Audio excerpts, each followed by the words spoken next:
Credit scores help lenders decide whether to approve loan applications and determine what loan terms to offer. The scores are generated by algorithms using information from your credit reports, which summarize your borrowing history. Today, we're going to be talking about credit score in detail.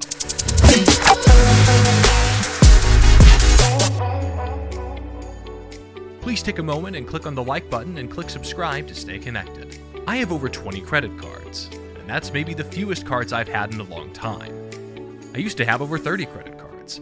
When I talk to people about this, the first question I always get is, wait, doesn't that ruin your credit? Your credit score must be horrible.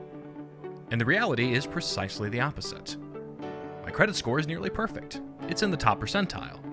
And obviously that throws off many people for good reason, because we are taught from a young age that applying for credit cards is bad for us. In this video, let's look more closely at what goes into your credit score, why applying for cards is good for you, and how it works.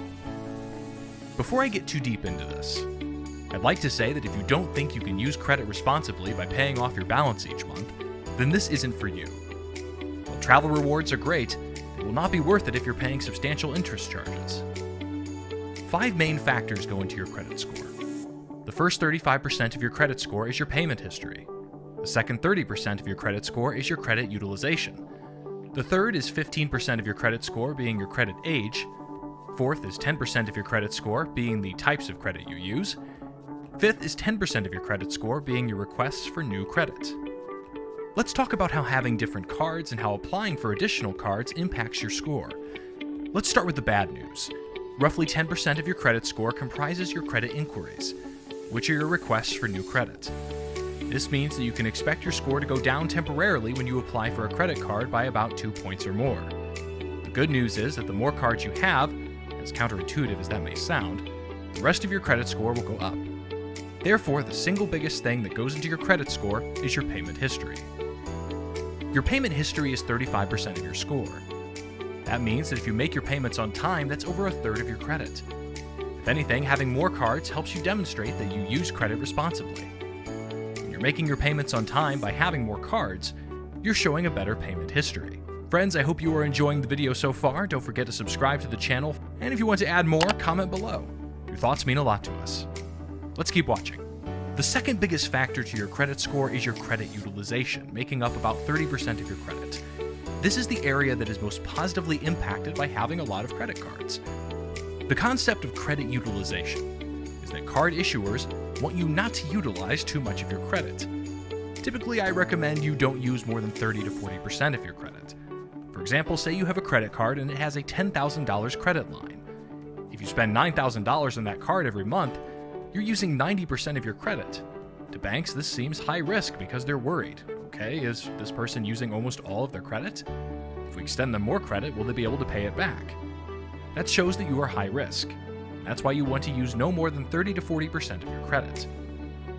This is where the real positive impact is if you have a lot of cards.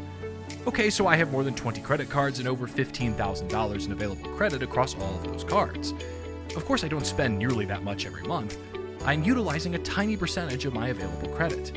I use about, let's say, 1% of my credit if I'm spending $150, and I have $15,000 in available credit. Credit card companies see this as excellent because I have so much credit, and I am choosing not to use all of it. This shows I am responsible, and believe it or not, this makes them more likely to extend me even more credit in the future. So your score can potentially skyrocket if you go from just having 1 card to having 4 cards, and you're spending the same amount because your utilization goes down by that much.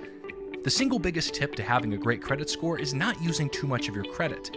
And again, this all goes out the window if you're not making your payments on time. The next most significant factor in your credit score is the average age of accounts.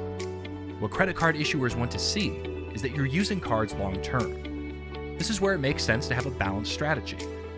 I have many credit cards, some of them are new and some of them are old.